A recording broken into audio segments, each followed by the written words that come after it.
마키아벨리. 이 이름 들으면 딱 떠오르는 거 뭐 있으세요? 아마 대부분 교활함, 겉모술수, 목적을 위해서는 수단 방법을 가리지 않는 그런 냉혹함 이런 것들일 겁니다. 근데 만약에 말이죠. 우리가 아는 그게 전부가 아니라면요. 맞아요. 보통 우리가 야, 너 진짜 마키아벨리적이다 하면 좋은 뜻은 아니잖아요. 우리 머릿속에 깍 박혀있는 그런 비도덕적인 책략가의 이미지. 자, 근데 오늘 이 익숙한 생각을 한번 제대로 180도 뒤집어 보려고 합니다. 그런데 말이죠. 하버드 대학교의 아주 저명한 정치 철학자 하비 맨스필드 교수는요. 완전히 다른, 아니 훨씬 더 충격적인 말을 던집니다. 마키아벨리는 적그리스도이며 우리는 그의 상속자들이다. 아니 이게 대체 무슨 소리일까요? 그가 그냥 옛날 정치사상가 이 정도가 아니라는 거예요. 지금 우리가 사는 이 세상, 이 현대 세계를 보이지 않는 곳에서 설계한 사람이라는 거죠. 자, 지금부터 그 어마어마한 설계도를 한번 같이 펼쳐보겠습니다. 자, 그럼 본격적으로 한번 들어가 볼까요? 맨스필드 교수의 분석에 따르면 마키아벨리가 새로운 현대 세계를 만들려면요. 일단 옛날 세상을 부숴야 했습니다. 그의 공격 타겟은 아주 명확하게 두 군데였어요. 바로 기독교, 그리고 고대 그리스 철학, 이 두 거대한 기둥이었죠. 자, 여기 한번 보세요. 이게 진짜 재밌는 부분인데 마키아벨리가 기독교를 어떻게 공격했는지가 딱 보입니다. 마치 양날의 검처럼 서로 모순돼 보이는 두 가지 논리로 공격을 해요. 첫째는 기독교가 너무 잔인하다는 겁니다. 아니 왜? 인간은 그럴 수 없는데 너무 완벽한 선을 요구하니까. 결국 우리 모두를 그냥 죄인으로 만들어버린다는 거죠. 그런데 동시에 너무 약하다고도 말합니다. 예언자나 사제들이 칼을 안 들었잖아요? 비무장 상태란 말이죠. 그래서 사람들 마음을 막 흩어놓고 나라를 분열시킬 힘은 있는데 정작 그들을 하나로 꽉 묶어서 강한 나라를 만들 힘은 없다는 겁니다. 정말 기가 막힌 분석이죠. 그럼 기독교는 그렇다 치고 고대 그리스 로마는 어땠을까요? 마키아벨리는 이걸 무작정 다 버리진 않았어요.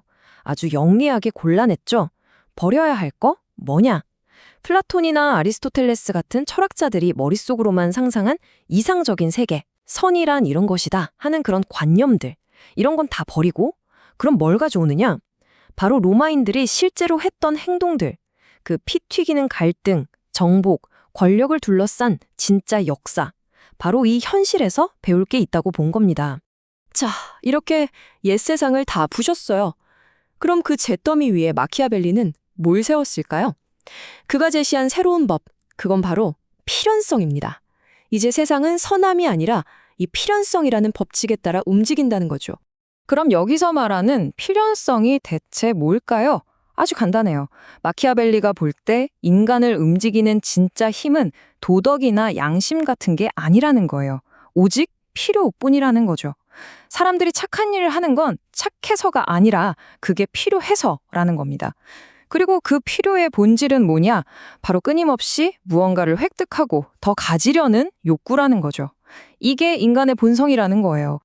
그리고 이 더 갖고 싶다는 욕구는 그냥 먹고 사는 문제에서 끝나지가 않아요. 보세요. 처음엔 그냥 내 안전, 즉 생존을 위해서 뭔가를 얻으려고 하겠죠. 근데 그걸 얻고 나면 그걸로 만족 못해요. 이제 옆에 있는 경쟁자보다 우위를 점하고 싶어지죠. 더 앞서 나가야 해요. 그리고 그 다음은요? 끝판왕이죠. 바로 영광, 명예와 권력을 향해서 무한대로 달려가는 겁니다. 이건 절대 멈출 수가 없는 과정이라는 거예요. 자, 그럼 이런 좀 추상적인 개념들이 구체적으로 우리가 사는 이 세상을 어떻게 만들어냈을까요? 마키아벨리의 생각이 어떻게 현대 정치와 과학의 청사진이 되었는지 그 과정을 한번 따라가 보죠. 마키아벨리가 세상을 분석할 때 썼던 아주 핵심적인 도구가 하나 있습니다. 바로 유효한 진실이라는 개념인데요. 이게 뭐냐면 나는 선하다라고 말하는 게 중요한 게 아니라는 거예요. 그래서 실제로 세상에 어떤 효과를 만들어냈는가? 그 결과값이 진짜 진실이라는 겁니다. 이 생각이 바로 현대적인 사고방식의 뿌리가 되는 거죠. 그의 생각은 보이지 않는 설계도가 돼서 지금 우리가 너무나 당연하게 생각하는 현대세계의 기둥들을 만들었습니다. 예를 들면 이런 것들이에요. 국민의 뜻을 집행한다고 하면서 어마어마한 힘을 휘두르는 현대의 행정부, 또 나라 안의 정치도 결국엔 국가 간의 외교처럼 힘의 경쟁이라고 보는 관점. 심지어 옛날에는 그냥 나라 망치는 파벌 싸움이라고 욕먹었던 정당 정치의 탄생까지도요. 그리고 진짜 놀라운 건 세상을 있는 그대로 관찰하고 분석하는 과학적인 방법 있죠. 이것도 그 뿌리를 쭉 따라가다 보면 결국 마키아벨리를 만나게 된다는 겁니다. 여기서 집행이라는 단어가 정말 기가 막힙니다. 영어로 execute라는 단어 있잖아요.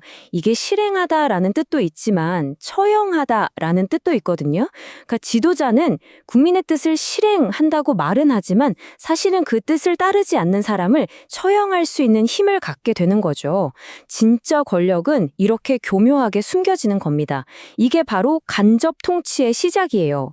마키아벨리가 보는 세상에선 모든 관계의 핵심이 경쟁과 필요예요. 그러니까 당연히 국가 간의 냉혹한 힘겨루기, 즉 외교가 모든 정치의 기본 모델이 되는 거죠. 심지어는 한 나라 안의 국민들조차도 진짜 친구가 아니에요. 그냥 언제든 적으로 돌아설 수 있는 사람들끼리 이해관계에 따라 잠시 맺은 일시적인 동맹에 불과하다는 겁니다. 그리고 아까 말했던 그 유효한 진실이라는 개념, 이게 정치판에만 머물지 않았습니다. 세상은 마땅히 이래야 해 라는 어떤 신의 뜻이나 철학적인 이상, 이런 거 다 치우고 그래서 실제로 어떻게 돌아가는데 이 원인과 결과에만 집중하는 방식, 바로 이 방식이 현대 과학이 탄생할 수 있었던 아주 결정적인 지적인 발판이 되어준 겁니다. 자, 이제 거의 다 왔습니다. 마지막 질문을 던져볼 시간인데요. 만약 이 모든 이야기가 사실이라면 도대체 우리는 지금 어떤 세상에 살고 있는 걸까요? 우리가 마키아벨리가 시작한 이 거대한 혁명의 상속자라는 거, 이게 우리한테 대체 무슨 의미일까요? 여기서 맨스필드 교수의 이 말이 정말 의미심장하게 다가옵니다.